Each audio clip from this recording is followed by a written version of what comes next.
ಯಾವ ವರದಿ ಬರುವ ಸರ್ ಅಂತ GST ಇದು ಎರಡು ಸ್ಟಾಪ್ ಮಾಡ್ತಾ ಇದ್ದಾರೆ ಕೇಂದ್ರ ಸರ್ಕಾರ. ಅದರಿಂದ ರಾಜ್ಯಕ್ಕೆ ಎಷ್ಟು ಲಾಸ್ ಆಗುತ್ತೆ, ಈ ತರದ ಒಂದು ಎರಡು ಸ್ಟಾಪ್ ಮಾಡೋದ್ರಿಂದ ಎಷ್ಟು ಸಾವಿರ ಕೋಟಿ ನಿಮ್ಗೆ ಲಾಸ್ ಆಗುತ್ತೆ ಸರ್ ಅಂದಾಜು? ಈಗ ಡೈರೆಕ್ಟ್ ಆಗಿ ಅಲ್ಲಿಗೆ ಹೋಗುತ್ತೆ. ಪ್ರತಿ ವರ್ಷ ಒಂದು 15,000 ಕೋಟಿ ರೂಪಾಯಿ ಲಾಸ್ ಆಗ್ಬೋದು ಅಂತ ಅಂದಾಜು ಮಾಡಿದ್ದಾರೆ. ಈಗ 15,000 ಕೋಟಿ. ನಾವು ರ್ಯಾಷನಲೈಸೇಷನ್ ಸ್ವಾಗತ ಮಾಡ್ತೀವಿ, ಬಟ್ ರೆವಿನ್ಯೂ ಪ್ರೊಟೆಕ್ಷನ್ ಆಗಬೇಕು ಅಂತಕ್ಕಂಥದ್ದು ನಮ್ಮ ಉದ್ದೇಶ.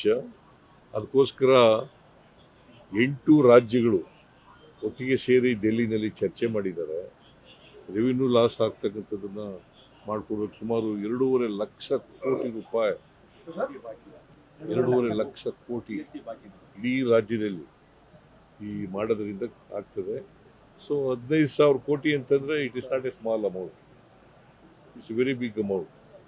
ಅದಕ್ಕೆ ನಾವು GST ಮಾಡಿದಾಗ 5 ವರ್ಷ 2017ರಲ್ಲಿ GST ಆಗ 5 ವರ್ಷ ಮಾತ್ರ ಪರಿಹಾರ ಕೊಟ್ಟು, ಈಗ ಸುಮಾರು 12-13% ತೆರಿಗೆ ಗ್ರೋತ್ ಆಗ್ತದೆ. ಅಷ್ಟನ್ನ ಕಾಂಪನ್ಸೇಟ್ ಮಾಡಿಕೊಡ್ಬೇಕು ಅಂತಕ್ಕಂಥದ್ದು. ಅದು ಏನು, ಈ ನಾವೇನು ಸಲಹೆ ಕೊಟ್ಟಿದ್ದೀವಿ ಅಂತಂದರೆ, ಲಕ್ಸುರಿ ಗೂಡ್ಸ್ ಇದೆಯಲ್ಲ, ಸಿನ್ ಗೂಡ್ಸ್ ಅಂತ ಕರಿತೀವಿ, ಈ ಸಿಗರೇಟು, ಗುಟ್ಕಾ, ಆಮೇಲೆ ಪಾನ್ ಮಸ್, ಇವನ್ನೆಲ್ಲ ಸಿನ್ ಗೂಡ್ಸ್ ಅಂತ ಕರಿತೀವಿ. ಕೆಲವು ಲಕ್ಸುರಿ ಗೂಡ್ಸ್ ಅಂತ, ಈಗ ಬೆಂಚ್ ಕಾರ್ನಲ್ಲಿ ಓಡಾಡೋರು ಇವರೆಲ್ಲ ಸ್ವಲ್ಪ 40% ಇದೆಯಲ್ಲ ಅವ್ರ ಮೇಲೆ ಸೆಸ್ ಹಾಕಿ ಅದರಲ್ಲಿ ನಮಗೆ ಕೊಡಿ ಅಂತ ಹೇಳಿದ್ವಿ. ಕೌನ್ಸಿಲ್ ಅಲ್ಲಿ ಪ್ರಸ್ತಾಪ ಮಾಡ್ತಾರೆ ಸರ್, GST ಕೌನ್ಸಿಲ್ ಅಲ್ಲಿ ಹೌದೌದು. ನಾನು ಹೋಗ್ತಾ ಇಲ್ಲ, ಕೃಷ್ಣ ಬೈರೇಗೌಡ ಹೋಗ್ತಾರೆ GST ಕೌನ್ಸಿಲ್ಗೆ.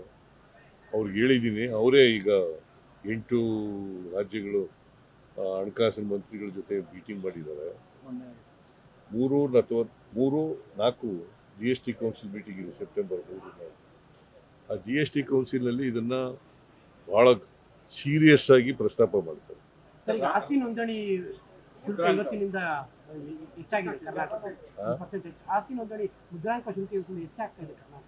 1% ಮಾಡಿದ್ದೀವಿ, ಬೇರೆ ಸದರ್ನ್ ಸ್ಟೇಟ್ಸ್ಗಳು ಸಮಾನವಾಗಿ ಮಾಡಿದ್ದೀವಿ ಅಷ್ಟೇ. ಸರ್, GST ವಿಚಾರವಾಗಿ ರಾಜ್ಯದವರೇ ಕೇಂದ್ರ ಸಚಿವರುಗಳಿದ್ದಾರೆ, ಸಂಸದರುಗಳಿದ್ದಾರೆ, ಅವರೇನೋ ನಿಯೋಗವಾಗಿ ಮಾತನಾಡ್ಲಿಕ್ಕೆ ಅವ್ರು ಯಾವತ್ತೂ ಮಾತಾಡಲ್ಲ ಅವರು.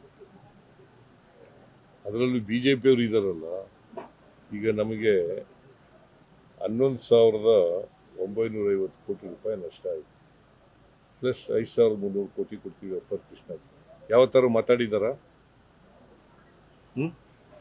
ಮಾತಾಡಿದಾರೇನಪ್ಪ ಹೇಳು ನೀನೇ.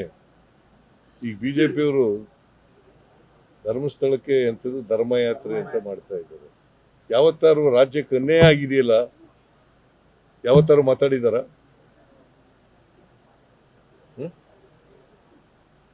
ಇದು ರಾಜಕೀಯಕ್ಕೋಸ್ಕರ ಬಳಸ್ಕೊತಾ ಇದ್ದಾರೆ ಹೊರತು ಧರ್ಮಸ್ಥಳದ ಇದನ್ನ ಇಶ್ಯೂನ ಬೇರೆ ಯಾವ ಉದ್ದೇಶನೂ ಇಲ್ಲ ಅವರು.